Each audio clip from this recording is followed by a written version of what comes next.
Well, good evening, everyone, and welcome. Thanks for tuning in this evening for our online Bible study. Let's get into it. I welcome you if you are new to this study. I'm Pastor Dave St. Aubin. It's a joy to be with you here this evening. Tonight, we begin our look at the Gospel of Matthew, chapter 26. So I invite you to grab your Bibles, open them up to Matthew 26, grab something to take some good notes with, grab a beverage, grab a snack. Let's get into it.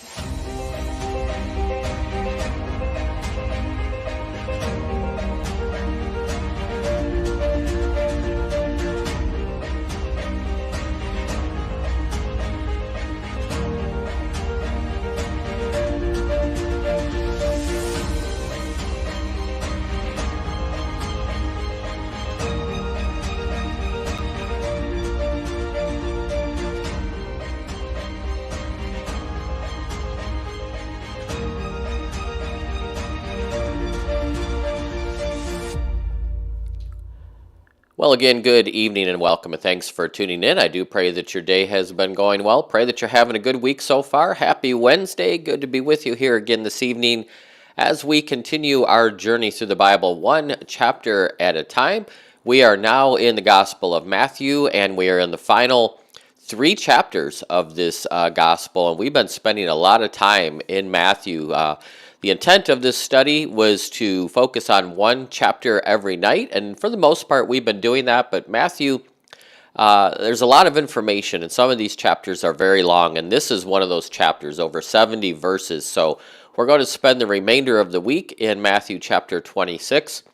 And I apologize, I'm fighting off a cold here. As hot as it's been outside, it's amazing that I have this cold going on. So apologize for that, but we have a lot to look at here over the next several nights, and we are in the final chapters, and we are now at the crucifixion, the passion, and the resurrection, and tonight we're going to lead up into the time of the Last Supper. We're going to pause there, and that's what we'll pick up tomorrow. But what we're going to see in verse 1 here is these words when Jesus had finished all these words. And that's a key phrase in the Gospel of Matthew. What we're going to see in verse 1 indicates another major transition here in this Gospel. And as usual, this phrase occurs at the end of one major address and leads us into another. And this introduction in verse 1 tonight is going to lead us into this final, longest, continuous narrative section, which will reach its climactic point after the resurrection with another address, which in this case will be the Great Commission that we'll see next week in chapter 28. The record of the arrest, the crucifixion, the resurrection, and all that we're going to see over the next few nights, that should motivate all Christians, all followers of Christ, to fulfill the Great Commission. This all plays into it. I mean, when Jesus commands that we go into the world, what he's about to do here for humanity should motivate all followers of Christ to do this. And so this is the culmination of Matthew's gospel. It's the passion account. It's this decisive stage in Jesus' ministry, his conflict with Israel, and here we're going to see everything playing out in very dramatic detail. And these final 3 chapters consist of 2 major parts: the crucifixion, which we'll see tonight, tomorrow, and Friday, and into Monday, chapter 27. And then the resurrection and the Great Commission in chapter 28. So Jesus now is moving towards the cross. He's completed his public manifestation of who he is to Israel. They have rejected him. The disciples have been instructed concerning all of these things. And now all that remains is the work of the Messiah to provide the means by which those who exercise their faith in him may enter into his kingdom. And Matthew's going to present the crucifixion in 5 different scenes. We'll see a couple of these tonight. The preparation for the crucifixion, the arrest of Jesus, which we'll see tomorrow, the trials, the crucifixion itself, and then his burial. So we have a lot to look at here. Open up your Bibles to Matthew chapter 26, and if you don't have a Bible with you, not a problem. As always, all the verses are up here on the screen for you so you can follow along, take some good notes, and we're going to begin by looking at this focus on preparation for the crucifixion. There's several events that led up to Jesus' arrest, and Matthew doesn't present them here in strict chronological order. He presents them in logical narrative order. And we'll see part of what I'm talking about here when we look at Judas betraying Jesus. But Matthew has just finished recording Jesus' claim to judge humanity. That was all of chapter 25. Now he's writing that the judge is going to suffer death at the hands of those that he had just condemned to death, the separation of the goats and the sheep. And Jesus had warned his enemies about the consequences of hypocrisy. That was chapter 23. Now we are going to learn that these religious leaders, they were paying no attention to Jesus' warning. Instead, they were hypocritically planning to crucify him. So this irony points out that Jesus has sovereign control over everything leading up to his death. So let's start with verse 1. When Jesus had finished saying all these things. Now, we are in the Passion Week. Much of what we've been looking at over the last several chapters has been on Wednesday.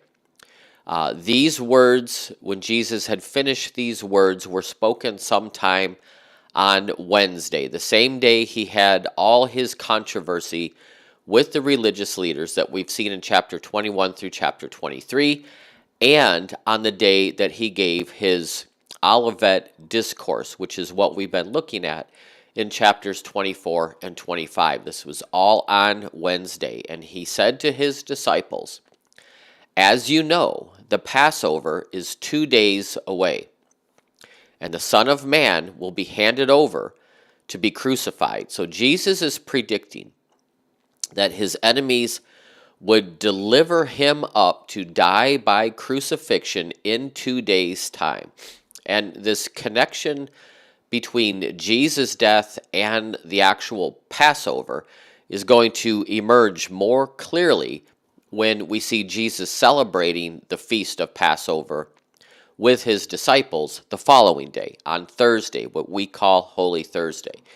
Thursday was, in a sense, a day of rest for Jesus. This was the day in which he is preparing for his great agony to come on Good Friday.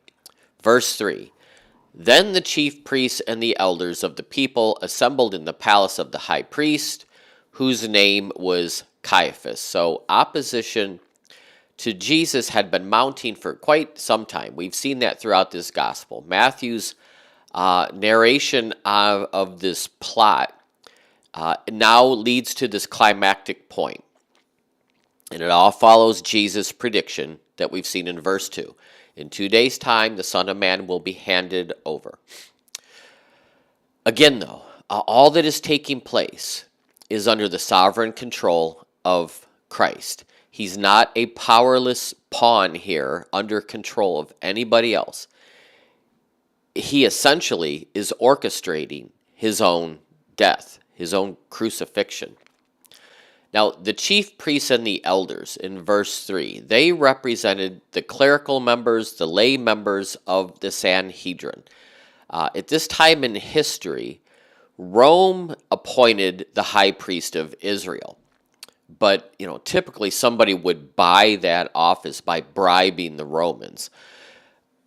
Annas had been the high priest since 15 AD, or up until 15 AD. The Romans deposed of him and then set his son Eleazar in his place. Eleazar served for about 2 years until the Romans replaced him with Caiaphas, and that would have been around 18 AD. And Caiaphas held this office for about 18 years, up until his death in 36 AD. Now, the Old Testament regarded the high priest to be the high priest until he died. So the Jews still viewed Annas as being the high priest. He wasn't dead. The Romans just removed him from office. So this explains why Matthew and John, when we get to John's gospel, speak of Caiaphas as being the high priest. But when we get to Luke's gospel, Luke speaks of Annas as being the high priest. So that explains the differences in why Annas and Caiaphas are both introduced as high priest. To the Jews, Annas he hadn't died. He still holds that position, but the Romans removed him, replaced him with Caiaphas. Now, Caiaphas was the son-in-law to Annas. So there's a lot going on here, but Annas continued to exercise a lot of power as Caiaphas' father-in-law, even after the Romans had removed him from office. So all these religious leaders get together at Caiaphas' house. Verse 4, they scheme to arrest Jesus secretly and then to kill him. They're plotting to execute an innocent man in the very place where justice should have been the strongest, in the Sanhedrin. The high priest, Caiaphas, who was the official spiritual leader, took the leading role here in this great injustice. And the chief priests and the elders, they were representatives of the people. So the people, by not doing anything about this, they share in the blame. The leaders here are resorting to deceit. They couldn't trap Jesus. We've seen that all throughout Matthew. They tried to trap him, trip him up. They couldn't do it with the questions they asked. They couldn't turn the crowds against him. So now they're going to take him by force. But as they are scheming, verse 5, they say, not during the festival, or there may be a riot among the people. The population here was tens, hundreds of thousands of people. This was Passover. So many, many pilgrims coming in, and a large part of that, Galileans. Jesus following from Galilee. So the leaders realize that they have to plot to get away from him, to do away with him in secret. They have to do it carefully so they don't incite a riot. And if there was a large demonstration by the people against what these leaders were trying to do, that would have provoked some type of a heavy-handed response from the Romans. So they don't know how to do this. They just know they need to do it in secret. Now, Judas is going to solve this problem for them. He's going to volunteer to hand Jesus over to them. So now we see the anointing that comes for Jesus' burial. Verse 6. So as all this is taking place, Jesus was in Bethany. He's at the home of Simon the leper. And while he's there, a woman came to him with an alabaster jar of very expensive perfume, which she poured on his head as he was reclining at the table. So this, as I mentioned, this is not chronological order. Matthew put this together in more logical order. So this would have happened the previous Saturday. So we are at Wednesday here. This would have happened 4 or 5 days earlier. And how do we know that? John's Gospel, chapter 12, tells us this. So Bethany is where Jesus was staying, right, when he was not in Jerusalem. And while he is there, this woman comes to this house of Simon the leper. Now, Simon was a healed leper. Jesus had healed this person, was staying in his house as a guest. Some of the disciples were staying there as well. John's gospel records that Lazarus was there. Martha was there helping with the serving. Mary was there. She, according to John's gospel, Mary was the one who broke the vial and anointed Jesus' head. And in John's gospel, his feet. Why they are not mentioned in Matthew is because Matthew is keeping Jesus as the center point of the story. John, in John's gospel, further records that this perfume would have cost 300 denarii, which would have been 1 year's working wages for somebody. So, Matthew writes that it's very expensive. Mark's gospel writes it's very expensive. John writes exactly how much? A whole year's wages. And in Mark's gospel, chapter 14, we see what this perfume is. It was spikenard or nard, which most likely came from India. So this was very expensive, imported perfume. And Matthew doesn't name her here, but Mary in John's gospel opens up this vial and pours it on Jesus' head.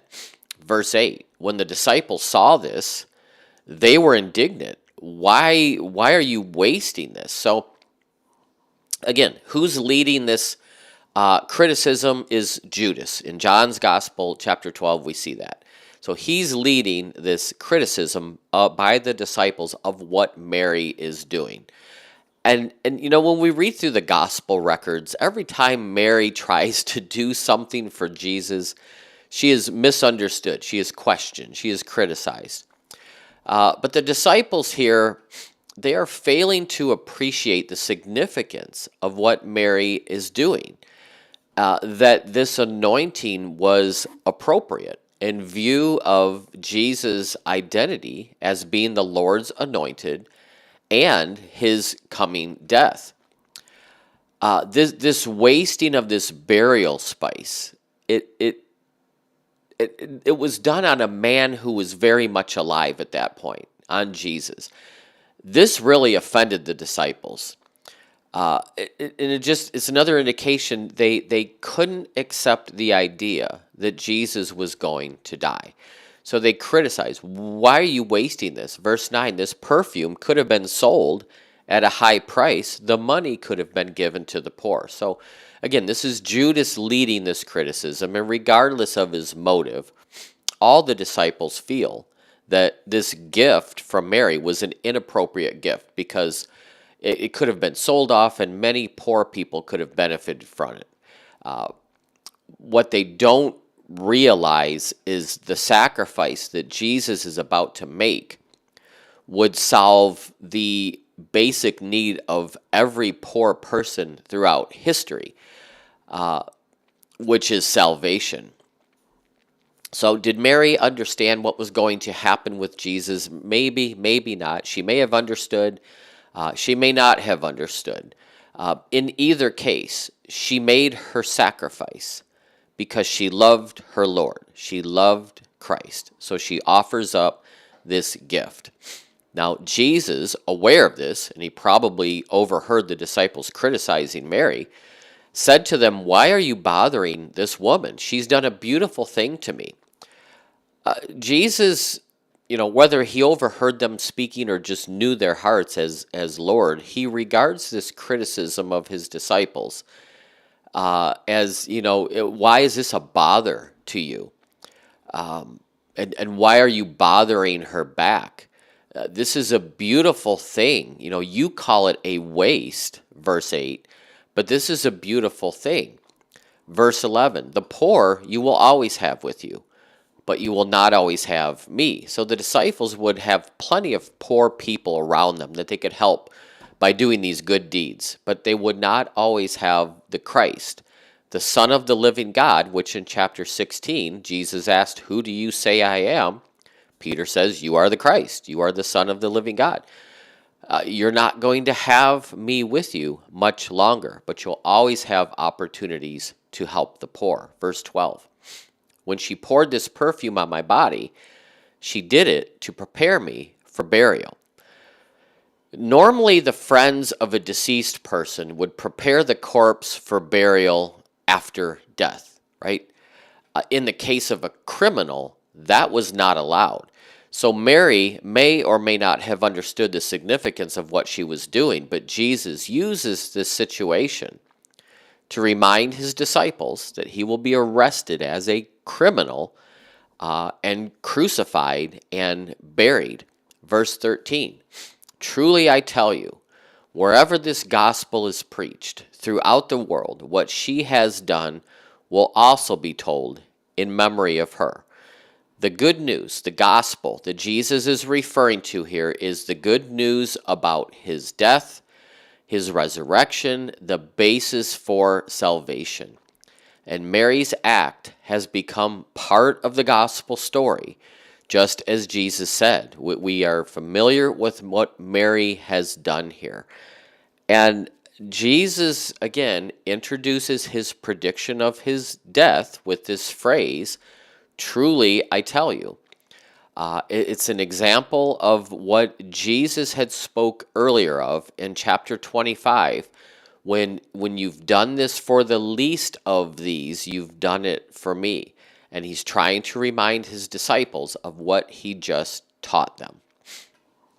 So now we see this betrayal. Then one of the 12, the one called Judas Iscariot. So the word then identifies this connection between what just happened and what's going to happen next.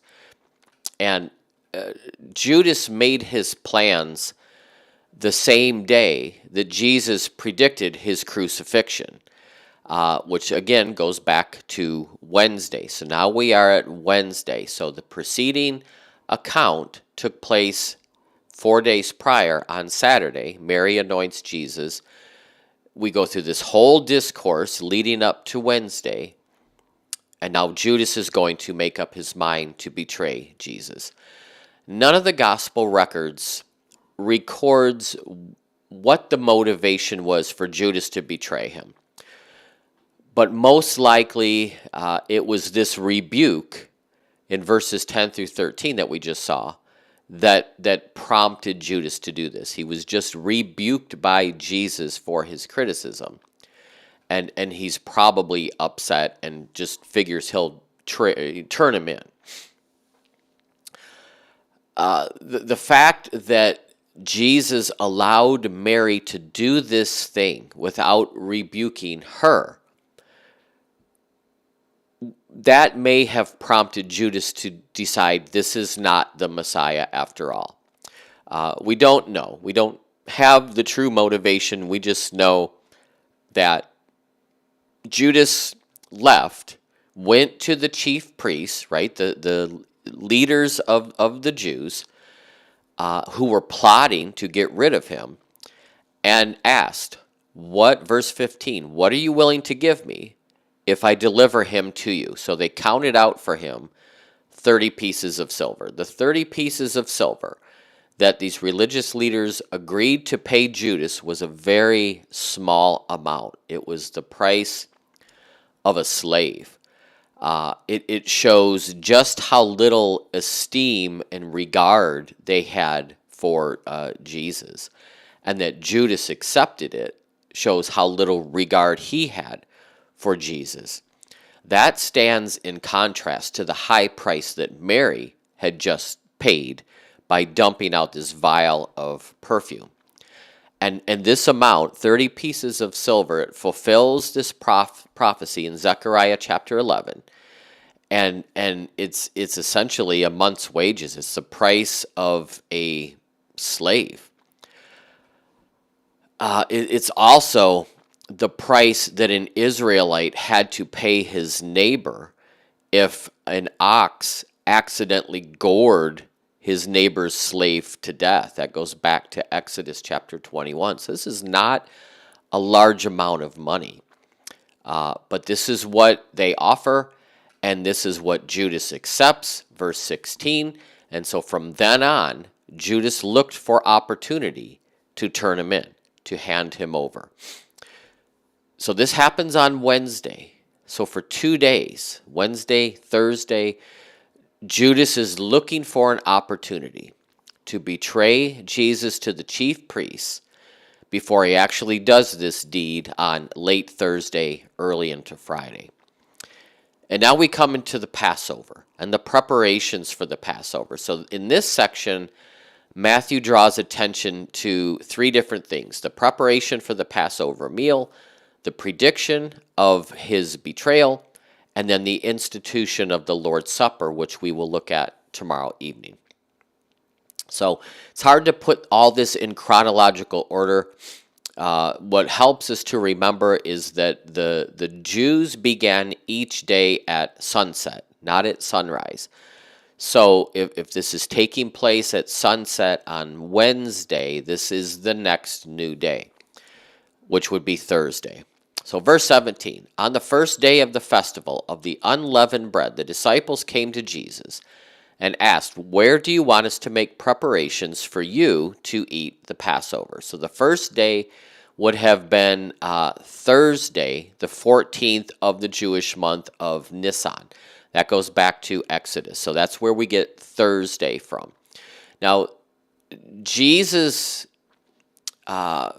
is just following tradition here, that this meal is to be prepared and eaten. It's the Passover meal. It's the same meal that he had celebrated throughout his life and throughout the last 3 years with the disciples. This is not the first time they've enjoyed the Passover meal. So they're asking him, where do we go, and how do you want us to do this? Verse 18, so he replies, go into the city, that being Jerusalem, because they're in Bethany, go to a certain man, tell him, the teacher says, my appointed time is near.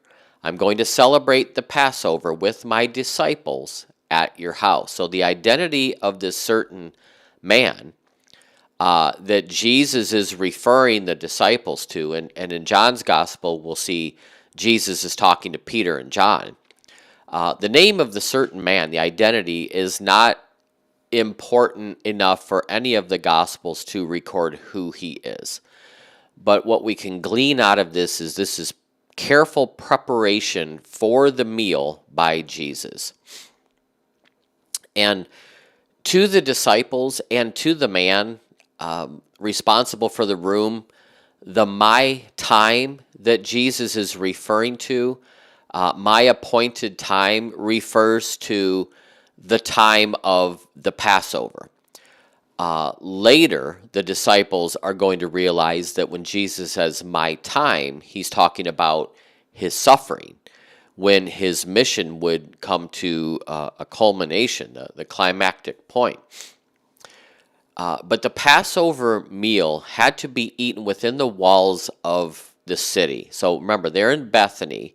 So Jewish tradition held that any pilgrim had to eat the meal inside the walls of Jerusalem. And if you didn't live in Jerusalem, people that did would often be hospitable. They would invite you in and welcome you into their homes to enjoy the Passover celebration. And remember who Jesus is having this Passover with. It's his disciples, right? This, again, it shows his priority over what normally other Jews would do is celebrate with their family. But Jesus, going back to Matthew chapter 12, put a spin on what that meant, and that God comes first, and then family. So Jesus is enjoying the Passover with his disciples, not with his family. Verse 19, so the disciples comply. They did as Jesus directed, and they go and prepare for the Passover. Now, again, just go to this man's house and make preparations. So this is somewhat of a unknown place. Maybe so Judas didn't know at that point, and so he wouldn't turn Jesus over early. Not sure, but that's a strong possibility, because Jesus wanted to enjoy the Passover before this betrayal. So now in verse 20, Jesus predicts his betrayal. When the evening came, this is the next day, Jesus was reclining at the table with the 12. The rabbis of the day insisted that at least some of the Passover meal be eaten in a reclining position. That was the position that a free person ate. Slaves ate standing up. So Jesus is reclining at the table. And again, the Passover would have taken place on Thursday after sunset, so leading into the next day. The Jews didn't eat the Passover meal until after sunset. And so again, a lot of pilgrims in Jerusalem, a lot of people in this town. It's crowded, and everybody's enjoying this Passover together. And there's a ritual to it. And while they're eating, verse 21, Jesus said, "Truly I tell you, one of you will betray me." So sometime during the meal, Jesus announces to these 12 men that one of them is going to betray him and turn him over to his enemies. Now, verse 22, they were all very sad. They began to say to him one after the other, "Surely you don't mean me, Lord." Now, that is a negative response. Like, it's not me, right? And so this, as the significance of this new prediction began to sink in, each one of the disciples is asking that this isn't me, right? Jesus replies, it's the one who has dipped his hand into the bowl with me. That's who will betray me. So that doesn't identify specifically the betrayer. His response meant that the betrayer was one who had already dipped his hand into the same bowl as Jesus, one of these 12, someone close to Jesus. And that reply, it's the one who has just shared this fellowship. That's really the heinousness of this betrayal and the grace of Christ to allow it. Breaking bread, sharing fellowship, that was, your hands were bound in friendship. And by Judas doing this and Jesus allowing it, just shows the grace of God.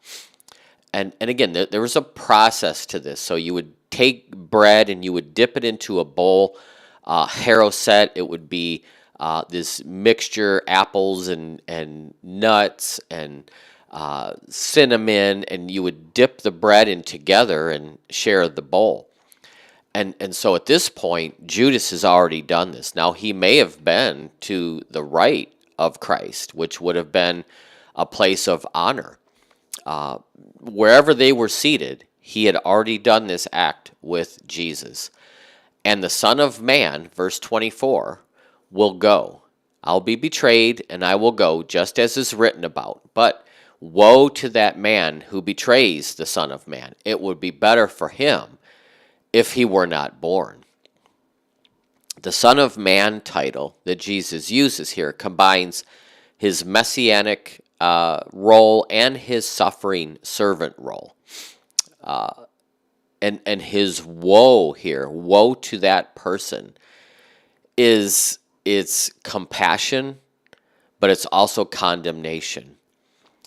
And the fact that God sovereignly planned for Messiah to die, right? Because this was the plan all along. It doesn't lessen Judas's responsibility in betraying him.